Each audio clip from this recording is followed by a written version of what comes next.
नमस्कार, आपका बहुत बहुत स्वागत है। मैं हूं आपके साथ वर्षा शर्मा और रुक करेंगे देश और दुनिया की तमाम खबरों की ओर। राष्ट्रपति द्रौपदी मुर्मू ने शिक्षक दिवस के अवसर पर राजधानी नई दिल्ली में आयोजित समारोह में देश भर से चयनित शिक्षकों को राष्ट्रीय पुरस्कार प्रदान किए। इस दौरान राष्ट्रपति ने शिक्षकों के समाज निर्माण और राष्ट्र निर्माण में योगदान को रेखांकित किया। राष्ट्रपति मुर्मू ने कहा कि शिक्षक केवल ज्ञान देने का कार्य ही नहीं करते, बल्कि बच्चों में नैतिक मूल्य और चरित्र निर्माण की नींव रखते हैं। कार्यक्रम में शिक्षा मंत्री धर्मेंद्र प्रधान सहित कई गणमान्य लोग भी मौजूद रहे।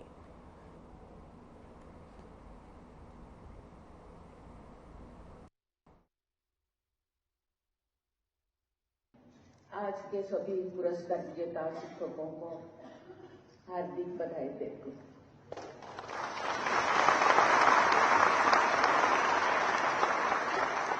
मुझे ये देखकर प्रसन्न हो रही है कि स्कूल के स्तर पर शिक्षा में समानता और समावेश के अच्छे संकेत दिखाई दे रहे हैं।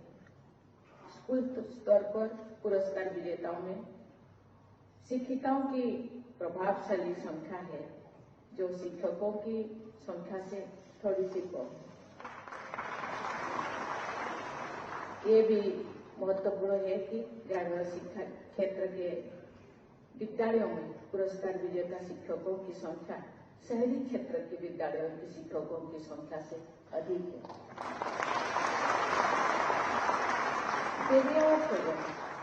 भारत के पूर्व राष्ट्रपति डॉक्टर सर्वपल्ली राधाकृष्णन चाहते थे कि देशवासी उन्हें शिक्षक के रूप में याद करें।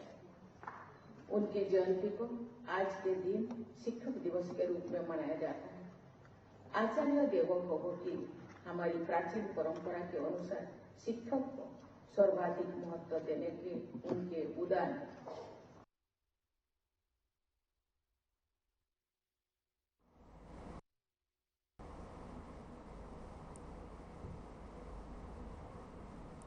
अमेरिकी राष्ट्रपति डोनाल्ड ट्रंप के भारत अमेरिका संबंधों को लेकर हालिया बयानों पर प्रतिक्रिया देते हुए प्रधानमंत्री नरेंद्र मोदी ने ट्विटर पर अपनी बात रखी। प्रधानमंत्री ने ट्वीट कर कहा कि राष्ट्रपति ट्रंप की भावनाओं और हमारे संबंधों के सकारात्मक आकलन की मैं गहराई से सराहना करता हूं और पूरी तरह से उनका समर्थन करता हूं। भारत और अमेरिका के बीच एक बहुत ही सकारात्मक और दूरदर्शी, व्यापक और वैश्विक रणनीतिक साझेदारी है।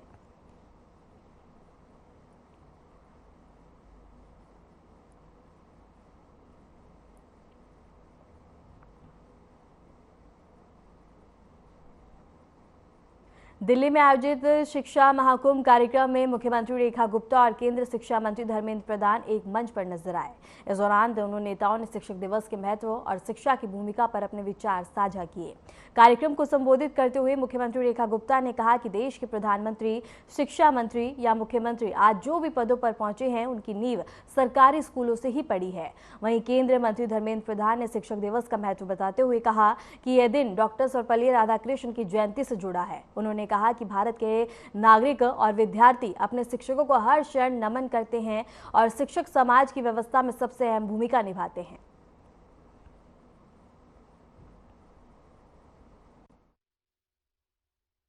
एक बात जरूर जो मैं आपको कहना चाहती हूं, आज देश के प्रधानमंत्री हो, देश के शिक्षा मंत्री हो, आपकी अपनी दिल्ली की मुख्यमंत्री हो या आपके अपने शिक्षा मंत्री हो, सभी लोग यदि कहीं से पढ़े हैं तो वो गवर्नमेंट स्कूल से पढ़े हैं। आप समझ सकते हैं कि इन सरकारी स्कूलों में देश का भविष्य पनपता है और उसका बीज रोपण करने का काम हमारे यहां बैठे ये शिक्षक गण करते हैं। जिस बीज ने कल को वट वृक्ष बनके इस देश को छांव देनी है, जिस बीज ने कल को फल फूलों से इस राज्य को सुशोभित करना है, वो आपके हाथों के द्वारा लगाया जाता है।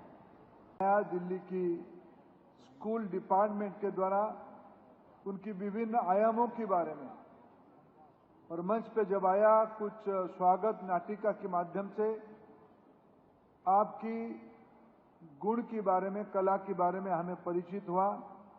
मैं निसंदेह कह सकता हूं, दिल्ली की शिक्षा विभाग की कल्पना सही दिशा में है, सही नेतृत्व के हाथ में है। आप इसको आगे बढ़ाते जाओ, आप निश्चित रूप में और अच्छा करो। मित्रों, आज के दिन की एक महत्व है। हमारे आजादी के उपरांत देश की दूसरे राष्ट्रपति, देश की विद्वान शिक्षाविद डॉक्टर सर्वपल्ली राधाकृष्णन जी का जन्मदिन है। उन्हीं की जन्मदिन को हम उनको याद करने के लिए, याद करते हुए भारत में शिक्षक दिवस को मनाते हैं। ऐसे तो भारत की नागरिक, भारत की लोग, विशेष करके भारत के विद्यार्थी अपने शिक्षक को क्षण क्षण में नमन करता है, पूजन करता है और याद करता है।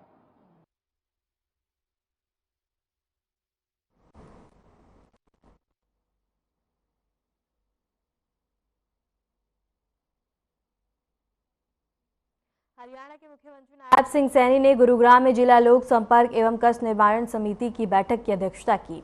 इस अवसर पर उद्योग एवं वाणिज्य मंत्री राव नरबीर सिंह और इसके साथ ही विधायक विमला चौधरी, सोहाना विधायक तेजपाल तंवर और गुरुग्राम विधायक मुकेश शर्मा भी उपस्थित रहे। बैठक में कुल 18 शिकायतें रखी गई, जिनमें से मुख्यमंत्री ने 14 शिकायतों का मौके पर ही निपटारा किया, जबकि 4 मामलों को आगामी बैठक तक लंबित रखने के निर्देश दिए। उन्होंने संबंधित अधिकारियों को कहा कि लंबित मामलों की रिपोर्ट अगली बैठक में प्रस्तुत की जाएगी।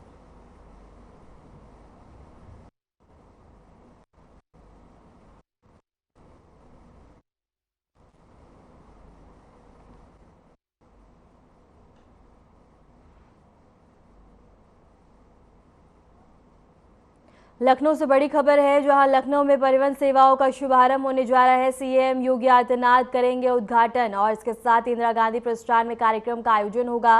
मुख्यमंत्री योगी आदित्यनाथ कार्यक्रम में शामिल होंगे। सबकी बड़ी खबर है, जहां बता दें कि भव्य कार्यक्रम का आयोजन होने जा रहा है, जिसका उद्घाटन और शिरकत बता दें कि उत्तर प्रदेश के मुख्यमंत्री योगी आदित्यनाथ करेंगे।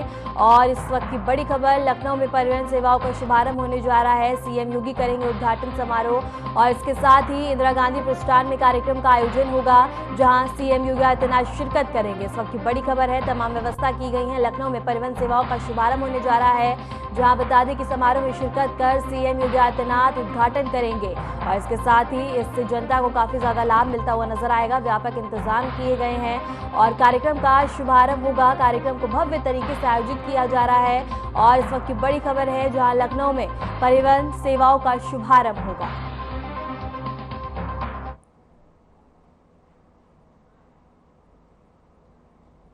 शिक्षक दिवस के मौके पर मुख्यमंत्री योगी आदित्यनाथ ने उत्तर प्रदेश के 81 शिक्षकों को उनके उत्कृष्ट योगदान के लिए सम्मानित किया। इस अवसर पर मुख्यमंत्री ने शिक्षा क्षेत्र में नवाचार और साहित्य योगदान को भी बढ़ावा दिया। मुख्यमंत्री ने कहानी संग्रह, गुलक, बाल वाटिका, हस्त पुस्तिका और नवाचार संकलन और विमोचन किया और इसके साथ ही उन्होंने बता दें कि डिजिटल पोर्टल का शुभारंभ भी किया, जो शिक्षकों और विद्यार्थियों के लिए एक महत्वपूर्ण संसाधन साबित होगा।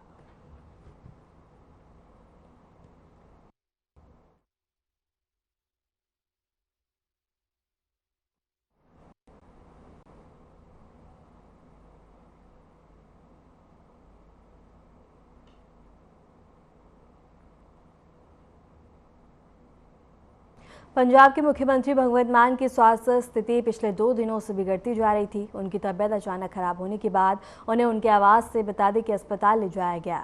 डॉक्टरों ने मुख्यमंत्री की हालत में सुधार न होने पर उन्हें तुरंत अस्पताल में भर्ती करने की सलाह दी।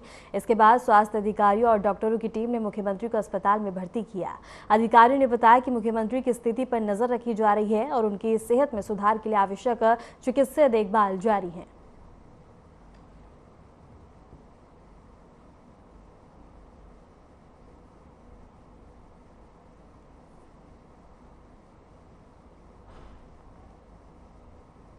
बिहार के उप मुख्यमंत्री विजय कुमार सिन्हा ने राजद प्रमुख लालू प्रसाद यादव के हालिया बयान पर तीखा प्रहार किया। मीडिया से बातचीत में बता दें कि उन्होंने हमला करते हुए कहा कि बिहार को अपशब्द बनाने वाले, बिहारियों को अपलायन के लिए विवश करने वाले और राज्य को बर्बादी की ओर धकेलने वाले अब अपने अंतिम पायदान पर खड़े हैं। उन्होंने आरोप लगाया कि लालू प्रसाद यादव धृतराष्ट्र की तरह पुत्र मोह में अंधे होकर एक बार फिर बिहार में उन्माद फैलाने और सामाजिक सौहार्द तोड़ने की कोशिश कर रहे हैं। बिहार को गाली बनाने वाले, बिहारियों को पलायन के लिए विवश करने वाले और बिहार को बर्बाद करने वाले अब अंतिम पायदान पर बैठे हैं और धृतराष्ट्र के रूप में अपने पुत्र मोह में फिर से बिहार में उन्माद पैदा कर सामाजिक सौहार्द तोड़ करके बिहार को बर्बाद करने का खेल अब बिहारी उनका नहीं सुनेगा। अब बिहारी सामाजिक सौहार्द शांति के साथ महालक्ष्मी का आज अमृत महोत्सव के दिन समृद्धि की ओर बढ़ेगा, विकसित बिहार की ओर बढ़ेगा। देश के प्रधानमंत्री नरेंद्र मोदी जी और बिहार के मुख्यमंत्री नीतीश कुमार जी के द्वारा जो संकल्प साकार करने के लिए शुरुआत हुई है, उस संकल्प को आगे बढ़ाएगा।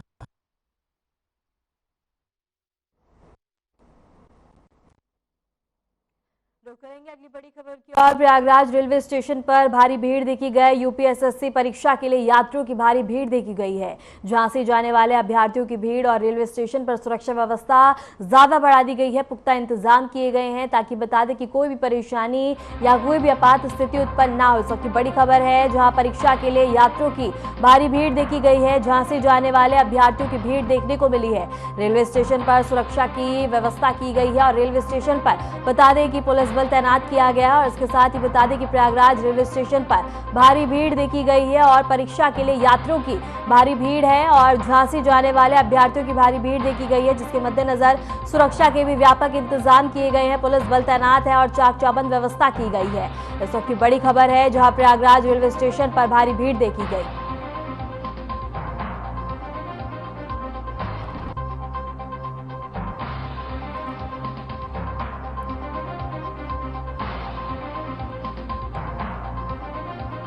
इस वक्त की बड़ी खबर है जहां प्रयागराज रेलवे स्टेशन पर भारी भीड़ देखी गई है। यूपीएसएससी परीक्षा के लिए यात्रियों की भारी भीड़ जमा हुई। झांसी जाने वाले अभ्यर्थियों की भीड़ देखी गई है और रेलवे स्टेशन पर सुरक्षा व्यवस्था को बढ़ा दिया गया है।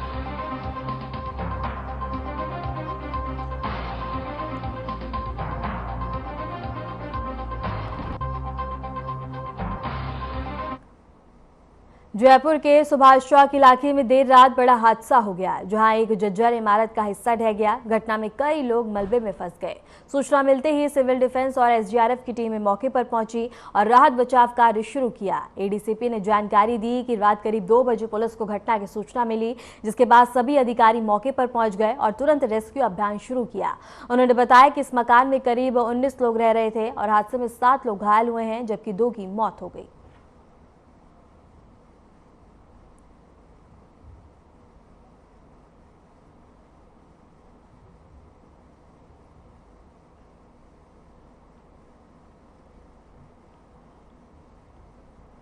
पंजाब में आई बाढ़ से प्रभावित लोगों की सहायता के लिए भारतीय सेना आगे आई है। मानवीय प्रयासों के तहत सेना ने बता दी कि बाढ़ इलाकों में अब चिकित्सा शिविर स्थापित किया है, जहां प्रभावित नागरिकों को उपचार और दवाइयों की सुविधा दी जा रही है। सेना के जवान लगातार राहत और बचाव कार्य में जुटे हुए हैं। बाढ़ प्रभावित इलाकों से लोगों को सुरक्षित स्थानों पर पहुंचाया जा रहा है और जरूरतमंदों को खाद्य सामान और आवश्यक मदद उपलब्ध करवाई गई है।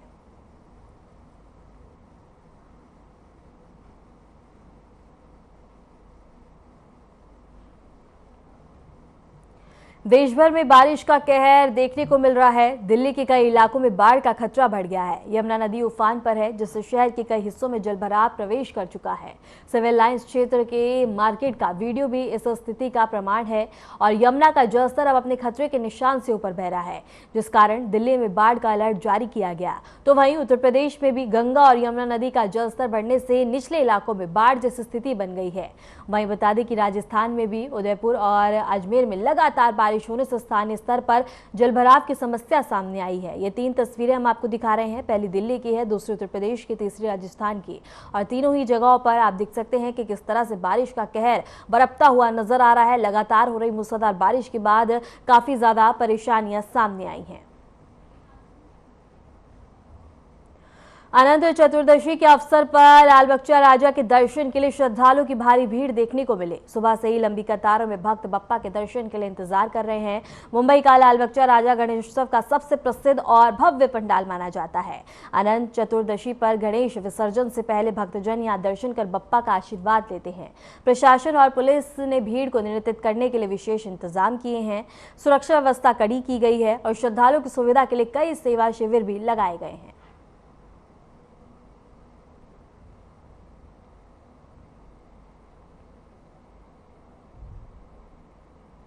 जम्मू कश्मीर की राजधानी श्रीनगर में हजरत तब दरगाह पर लोगों ने ईद मिलाद उन नबी बड़े धूमधाम से मनाया।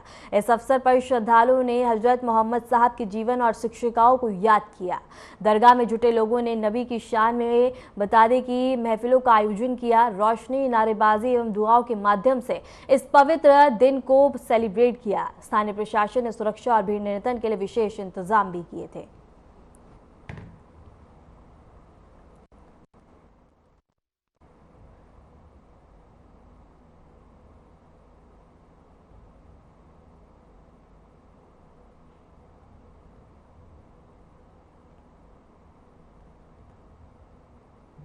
और इसके साथ ही श्रीनगर की हम तस्वीरें आपको दिखा रहे हैं, जहां श्रद्धालुओं ने नबी को याद करते हुए और इसके साथ ही रोशनी से बता दें कि अपने घरों को सजाया गया। फिलहाल के लिए खबरों में इतना ही, और ऐसे देश और दुनिया की तमाम खबरों को जानने के लिए बने रहें हमारे साथ।